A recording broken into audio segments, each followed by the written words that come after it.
Hello, everyone. Happy Monday. Happy Monday. Happy Monday. You're like, Is okay. it really Monday? It is, and I see us, so we are live. We are live. We're using some new technology today, so me and Emily are a little bit late, so we apologize that we're late, but I'm so excited to introduce my guest. This is my surprise guest. This is Emily Mahan, and you know what? I am so excited to have her as a guest because we've become pretty good friends over the last couple years. We actually worked on some pretty cool projects together, and I just want to give you a little bit of background on her so you realize who this woman is. Okay, so she has been a professional hairstylist since the age of 16 years old. I know she doesn't look like she's been actually a salon owner for over 30 years. Yep. I know by looking at her, you're like, what? Yes, she has been a salon owner for over 30 years.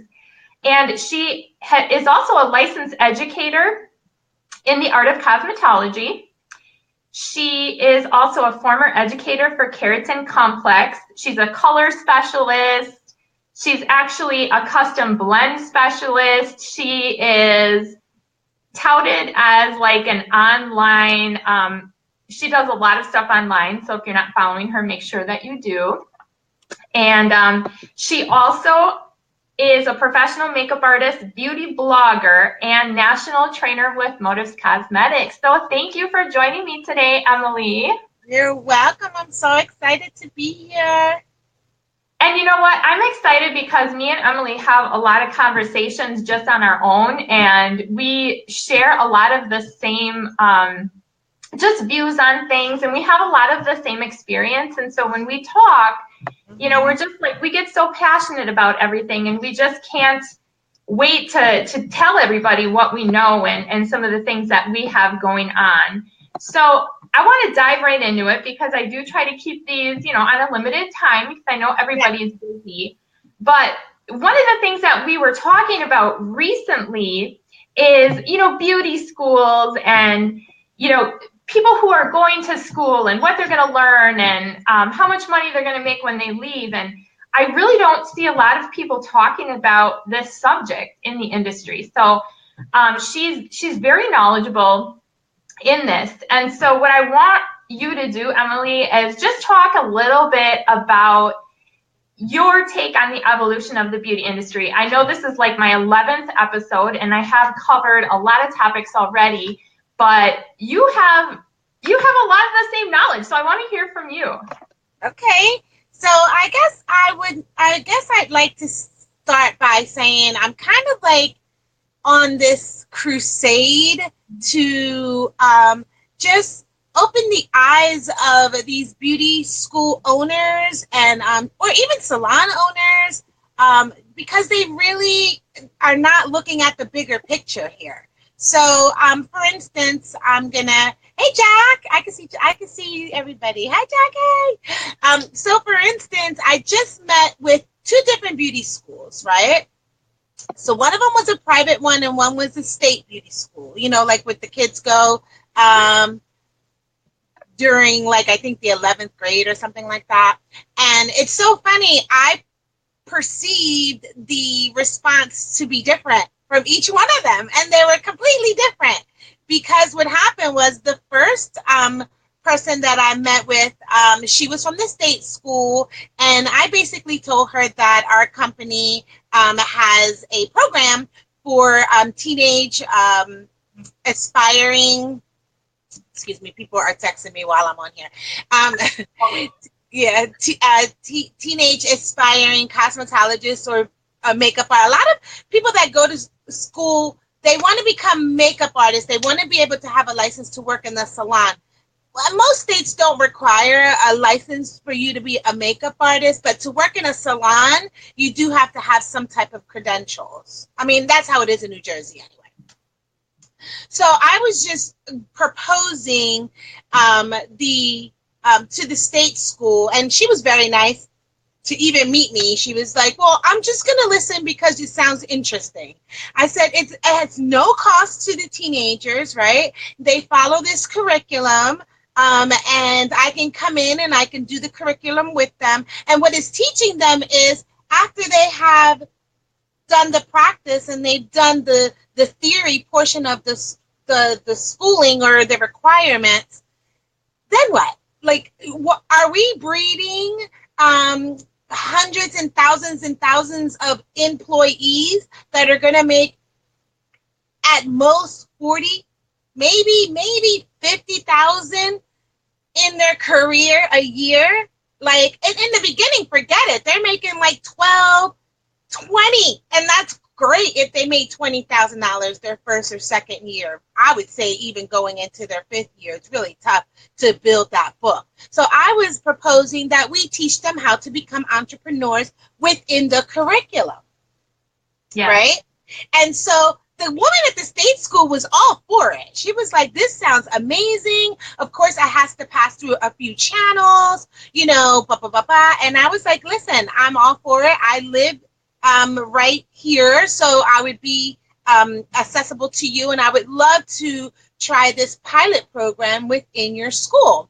So she's going to get back to me. Definitely, she wants to meet in the summer so that if everything is approved, we can start in September. But now the private school, right?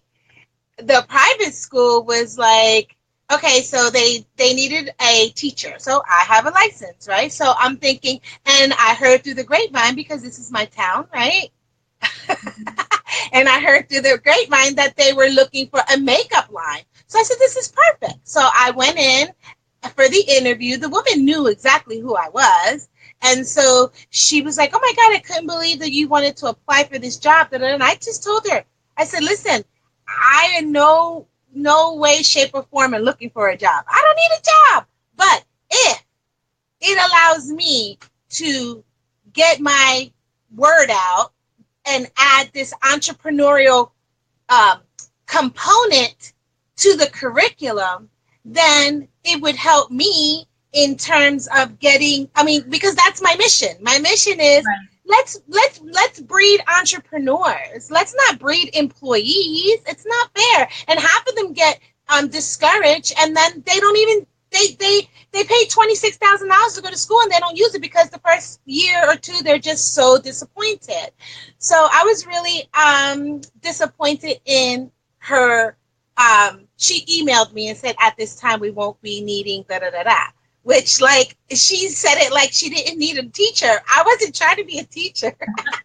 I was just trying to bring that component to their curriculum, especially because it's a private school and they're a little bit, it's easier for them to move curriculums a little bit, you know, add and do things a little differently than a state school. So that was that. But I'm still on a mission. I'm still, you know, making appointments with different schools because I figure one of them is going to listen. I mean, she didn't even let me show her the business plan or anything.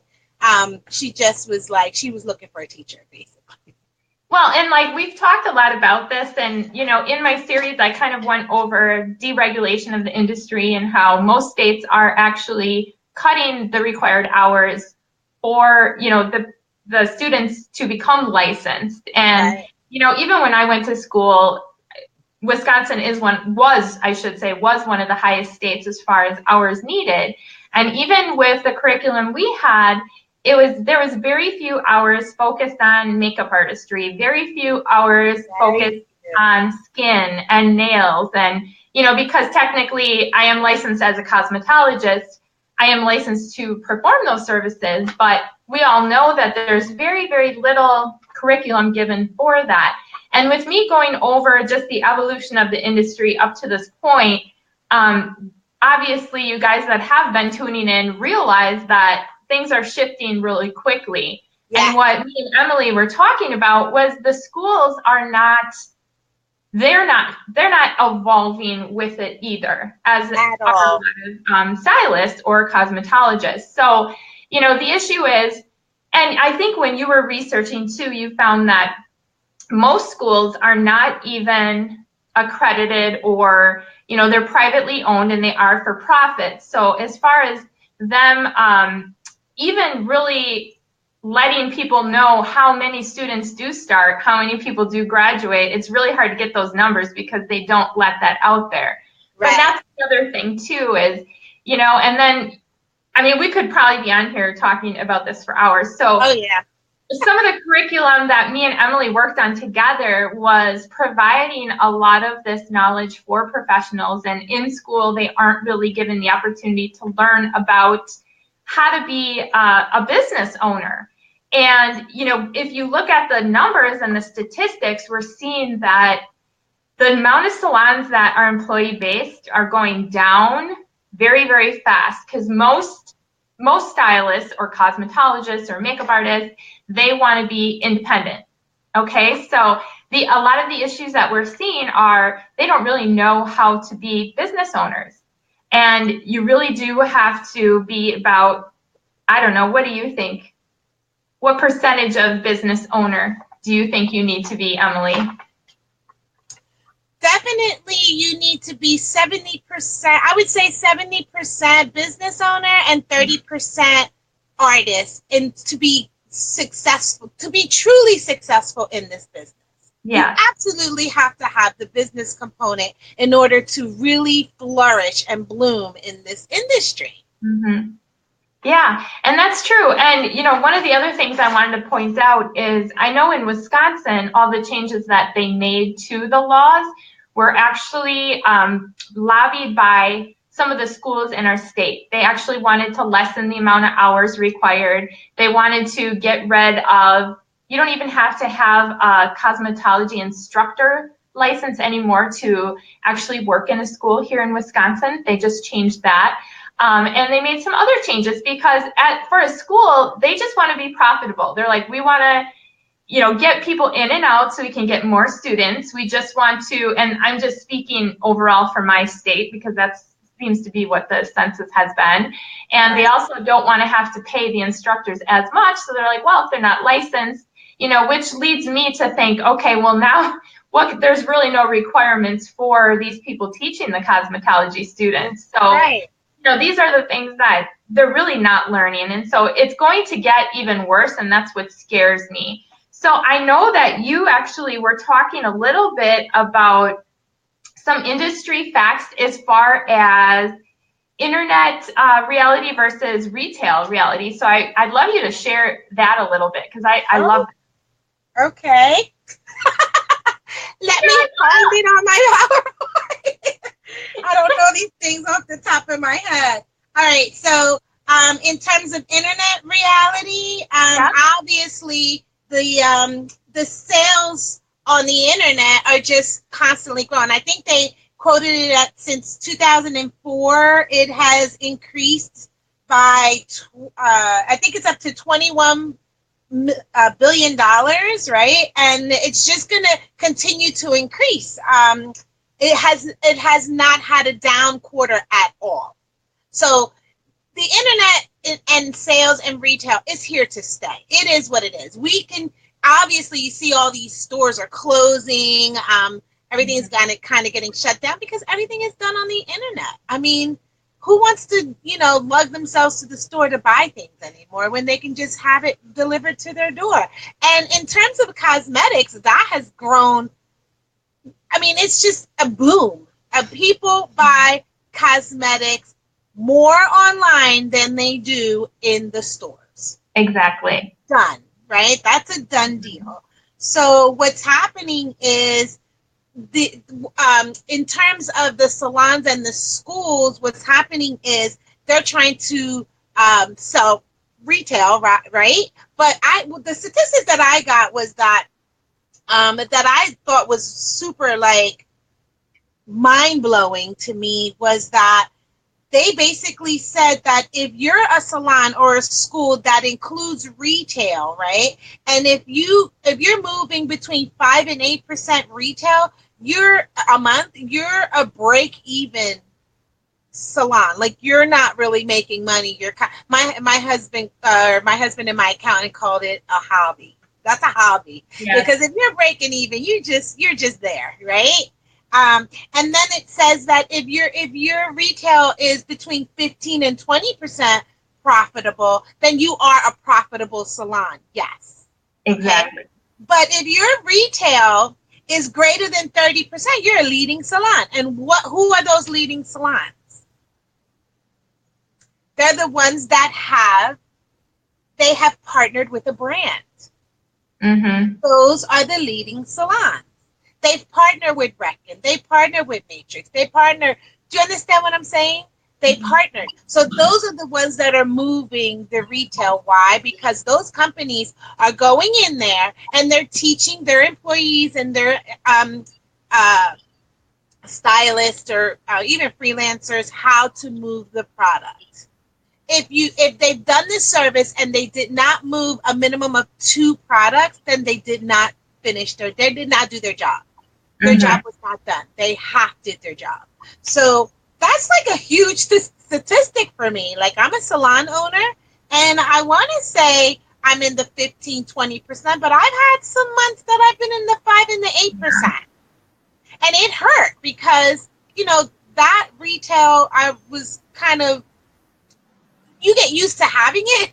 So when you don't as a salon owner, you're like, what's happening? Because that retail profit, you use it for other bills to just keep it going.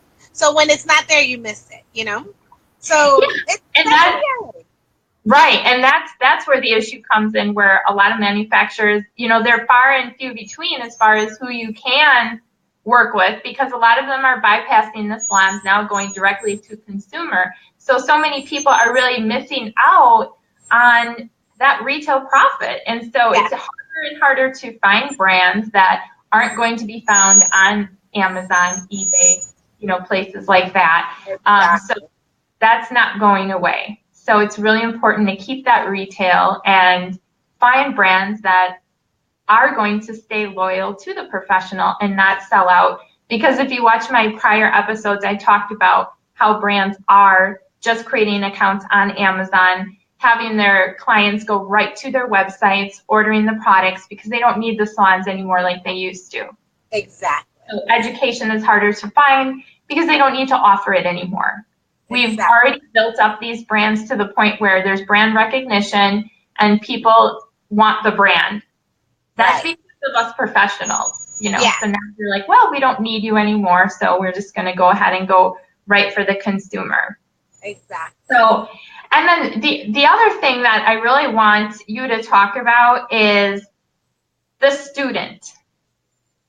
Okay, so when we think of a student, because I have a lot of students reaching out to me, or people that are going to be going into school to get professionally trained. Right. They always want to meet with me, and I mentor a lot of people because that's my passion too. And so, usually a lot of them are asking, like, what am I going to learn? What school should I go to? How should I go about it? Is it worth going here? Is it worth going there? What should I do? Do you do apprenticeship programs? Do you mentor me? But you really had kind of broken down when we chatted about, like, the pros and the goals, and then versus cons in reality. So can you just share a little bit about that? Yeah, because I just feel I'm the same as you. People always, and I get a lot of parents call me and say, my daughter wants to go to cosmetology school, blah, blah, blah, blah. What do you think? And I'm like, I love my industry, so it really hurts for me to say anything bad about it. You know what I mean? Because I love what I do. And once you find your niche, then, you'll be fine as long as you're consistent.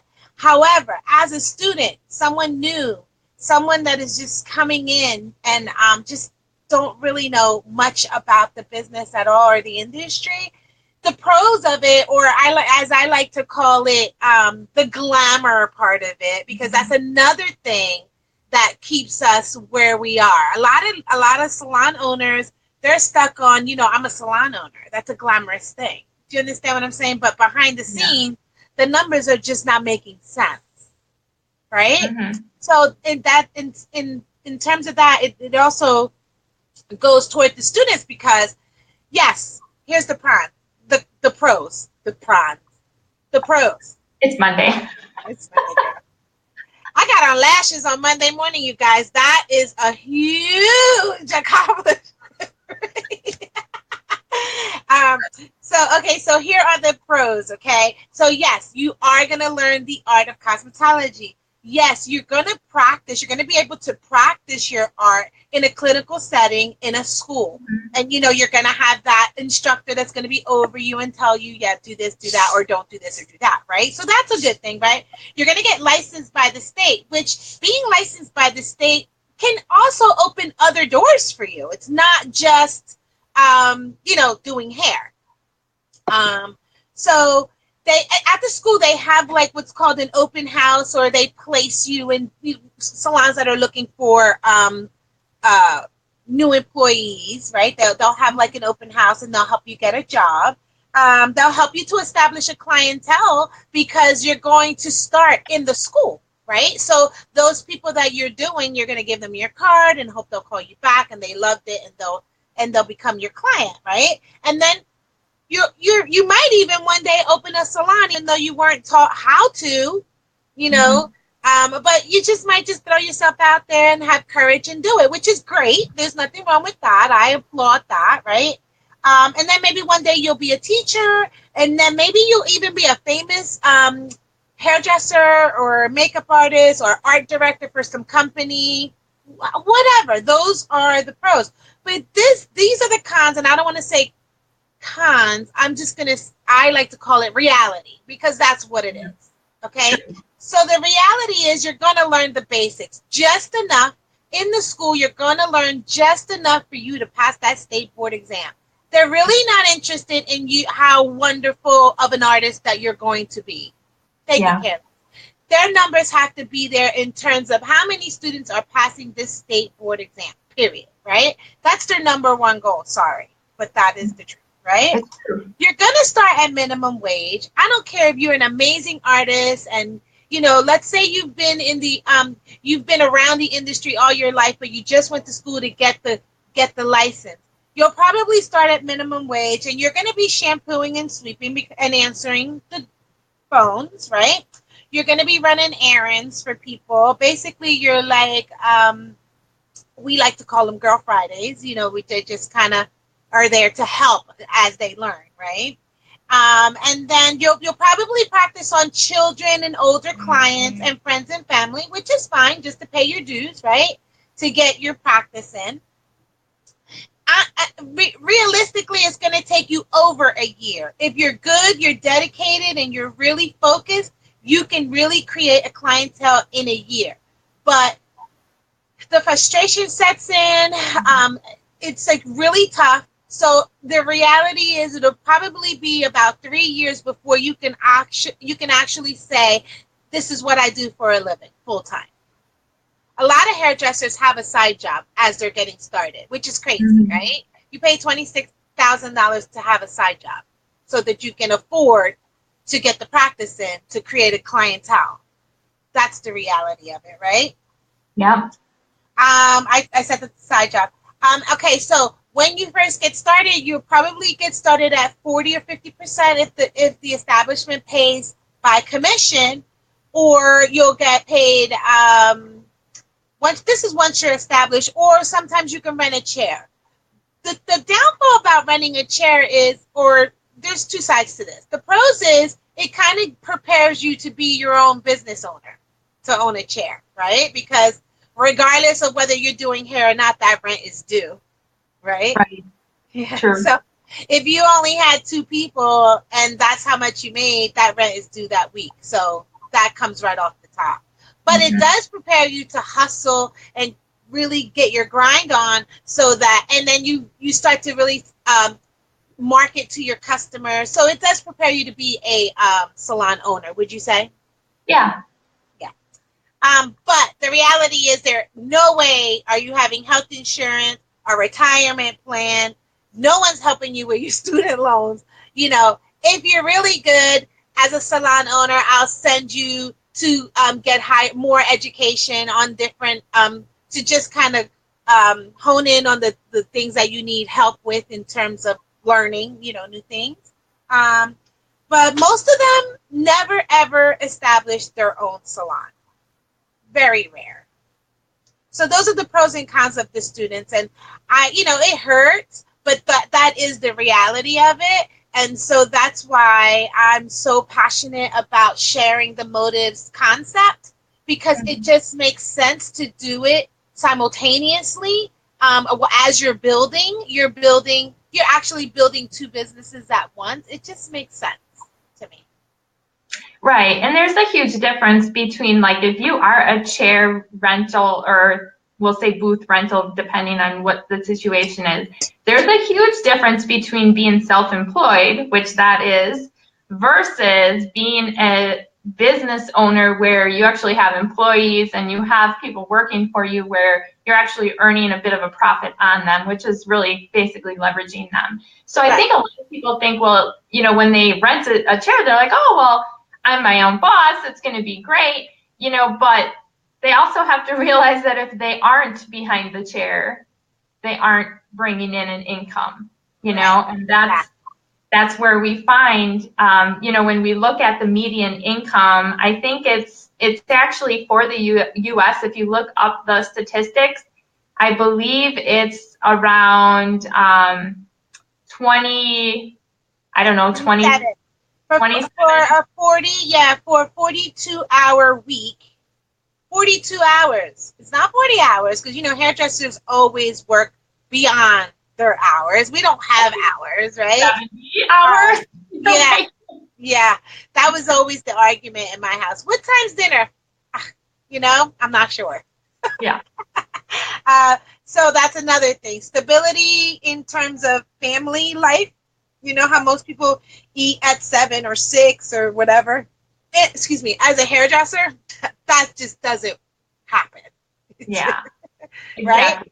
So, but it's 27,957 is the statistic, the annual salary. That's $28,000, and you're working 42-hour week. Yeah, and that's average of all of the cosmetologists, so it's not like just starting out. No. That is the average of even seasoned stylists.